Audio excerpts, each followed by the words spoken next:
Hey, it's LSF here today, and welcome back to the channel. Last video, I talked about the reveal of the 8th generation Lexus ES, and that would be announced in Shanghai next week. I will definitely provide updates on such an important model for Lexus. Keep in mind that Lexus launched the ES and the LS in 1989, and these two are really the core models and the longest living models of Lexus. After the reveal of the ES, all the press release says that the ES is going to be the global flagship model. It has created conclusions that the LS is going to be going away, and even in my video, I said that it sounds like the LS is going to go away. So Motor One had the same questions, and they reached out to Lexus Europe and Lexus North America to see if the LS is going to be gone or not. So the Motor One website says that has a title, "The Lexus LS is not dying." Even though Lexus calls the new ES a global flagship, the LS is sticking around. So when we look into this article, it says that yes, Lexus dropped a teaser, next generation ES, and confusingly calling the luxury sedan a global flagship model. So they actually went and reached out to the European and US branches to make sure to see if the LS is going away or not. So the senior manager of Lexus product communications for Europe has confirmed that there is no intention for the LS discontinuation globally. Okay, so there's some key words here, globally, because we know that UK has discontinued it. There are some markets in Europe that still has the LS, but not a lot, and they're not selling a lot. So then we have the senior manager of Lexus Communication North America also said that in Japan, the word flagship means that it is a core model for the brand. Totally agree, right? The ES and LS are really core models, but then they've always been saying that the LS has been the flagship. So there's some mixed messaging here. So they also say that the ES fits this description as it's launched at the same time as the LS and is one of our best-selling models globally. So they're saying that we do not have any LS news to share at this time. She really didn't say anything about the discontinuation or anything about the LS. It just says there's no news. So it doesn't mean that it's not going to die, it's not going to end, or it doesn't say that it will continue. So definitely very vague responses, but the European one says there's no intention to discontinue it globally, meaning there will be some markets that will still sell the LS, but may not be that many.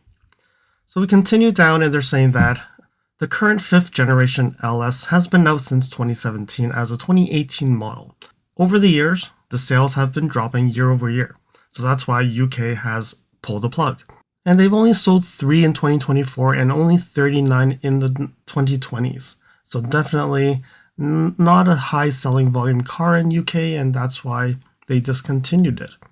And then in the US, you can see that they sold 2,163 LS sedans in 2024.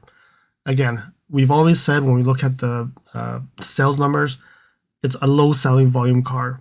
And you look at the Audi A8, it's 1,628, and Audi is still keeping the A8.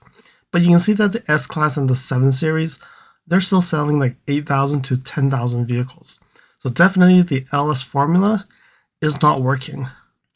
But then when you look at the flagship of a vehicle, I'm not sure if the LM really is a flagship. It's a luxury minivan, but does it really represent the Lexus brand? Does it have the newest and greatest features that you can get from Lexus? Not really. Because if you look at it, the Lexus LS was the only model who actually got teammate, and it has all the LiDAR sensors and all that. No other model has that yet. So that's where we talk about a flagship. But when you start talking about ES being the flagship, does that mean that all these new features that we're going to get, like all these advanced features, will be going to the ES? I think time will tell when we understand more about the ES. And many have said that the LS probably can morph into a SUV. Like the Sentry SUV could become the LSX or whatever. Because again, I don't think it will be called LS if it's not a sedan.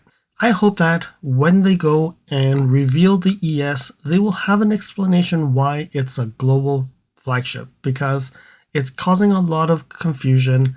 I know some people would say that the LS is just not good enough, and yes, they should discontinue that model. And some will say it's a wrong decision if they are going to discontinue the LS. It's an argument that could be right or wrong. So they were saying that in Japan, a flagship model doesn't mean that it's the only model. It's a core model. But then I went to ChatGPT and start asking, what is a flagship for a car brand? So when you look at the definition, they're saying that the flagship of a car brand is the top of the line model, the vehicle that best represents the brand's innovation, luxury, technology, and identity. It's usually the most expensive, most advanced, and often the largest vehicle in the lineup. So you can see here, it also says that the characteristics of a flagship car: premium features, luxury interiors, advanced safety and infotainment systems, powerful engines or drivetrains, cutting-edge technology, often the newest features, and brand identity. It embodies the design and philosophy of the brand. So I do think that the new ES is going to bring the new design and the philosophy of the brand, and maybe that's one reason.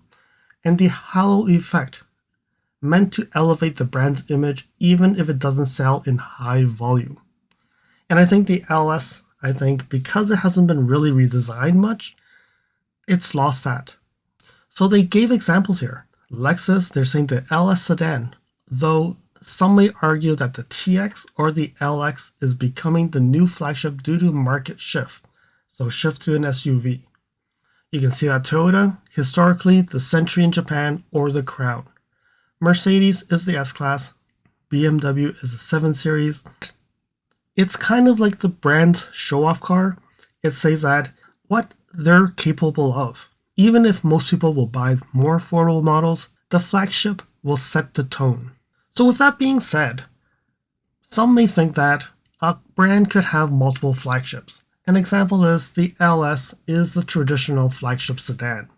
The LX, or some people would say the TX, is the flagship SUV. We can also say that the RZ or the future LFZC concept, whenever that car comes out, will be the flagship EV. So at this point, can the ES be the flagship electrified vehicle? Because we do know that there will be a BEV, 2 models, probably the BEV, and a hybrid, or maybe even a plug-in hybrid. At this point, we don't know, but from what we're seeing, it will be a purely electrified vehicle. Let me know in the comments below. What do you think? I hope that you found that this video was informative, and until next video, drive safely. Thank you for watching. If you liked this video, please comment, like, share this video, and if you want to see more videos like this, you can subscribe to my channel and press that bell icon to get notified when new videos are posted. And if you'd like to support this channel, you can provide me a super thanks. And until next time, cheers.